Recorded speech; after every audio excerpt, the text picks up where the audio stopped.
जय माता दी, जय मां कामाख्या। जिस भी लड़की का अनंत नामक कालसर्प दोष होता है वो अपने जीवन में विधवा अवश्य होती है, या उसका पहला विवाह होता है विधि विधान से कन्यादान वाला,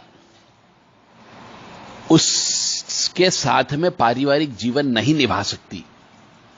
यानी तलाक हो जाएगा या फिर इतना ज्यादा लड़ाई झगड़ा होगा कि वो पति उस पत्नी को छोड़ देता है। अनंत नामक कालसर्प दोष जिस भी स्त्री के लिए होता है उससे विवाह नहीं करना चाहिए, और यदि करोगे तो जिंदगी में कष्ट अवश्य भुगतना पड़ेगा, परिवार वालों को भी भुगतना पड़ेगा और जिसके साथ विवाह होता है उस पुरुष को भी कष्ट भुगतना पड़ता है। तो 3-4 कारण इसके पीछे निकल करके आते हैं कि अनंत नामक कालसर्प दोष होने से स्त्री या तो विधवा हो जाती है, या स्त्री तलाकशुदा हो जाती है, या स्त्री को परित्याग कर दिया जाता है, या फिर स्त्री चरित्रहीन हो जाती है। और उसका प्रभाव यह होता है कि जिसके साथ विवाह होता है या तो उसका एक्सीडेंट में मृत्यु हो जाती है, या फिर किसी भी वजह से जवानी में मृत्यु होने की संभावना ज्यादा बनती है, या फिर उसको ऐसी लाइलाज बीमारी लग जाती है कि वो पारिवारिक सुख अपनी स्त्री को नहीं दे सकता है और वह स्त्री लंपट हो जाती है, यानी चरित्रहीन हो जाती है। तो ऐसी स्त्री से विवाह नहीं करना चाहिए। अब आप कहेंगे साहब ये पता कैसे चलेगा कि कालसर्प दोष जो है हमारा अनंत नामक कालसर्प दोष है? तो अनंत नामक कालसर्प दोष को ज्ञात करने का तरीका यह होता है कि जहां पर लगन लिखा रहता है उस लगन के पास में राहु लिखा हुआ हो तो समझ जाओ अनंत नामक कालसर्प दोष है, और राहु के सामने केतु लिखा रहता है और सभी ग्रह या तो लेफ्ट में होंगे या फिर राइट साइड में होंगे तो समझ जाओ अनंत नामक कालसर्प दोष है। तो मेरा सभी से विनम्र निवेदन है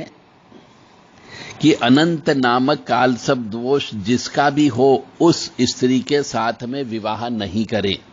अन्यथा ये मान करके चलें आपके परिवार की इज्जत तो खराब होगी ही होगी, और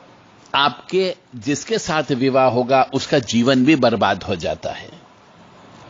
जय माता दी, जय मां कामाख्या। और जिस भी स्त्री का शुक्र के साथ राहु लगन में बैठ जाए तो लंपट योग कहलाता है, चरित्रहीनता का दोष होता है। और राहु यदि लगन में बैठ गया तो पिछले जन्म के कर्म के अनुसार वह स्त्री आत्महत्या करके आई है, इसलिए इस जन्म में उसे कष्ट मिलता ही मिलता है।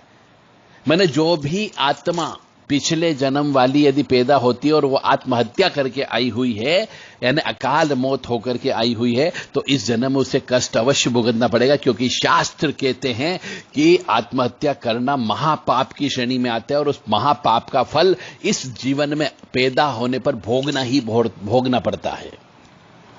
यानी लड़की है तो एक से ज्यादा विवाह उसके होंगे ही होंगे, पहले पति को भी खा सकती है, दूसरे को भी खा सकती है, और यदि उसकी उम्र ज्यादा रही पति की किसी वजह से तो उस पति को छोड़ करके किसी दूसरे वर का वरण करती है, और दूसरे को भी छोड़ करके तीसरे का वरण करती है। ऐसा राहु लगन में शुक्र के साथ यदि हो जाए तो ऐसा होता ही होता है।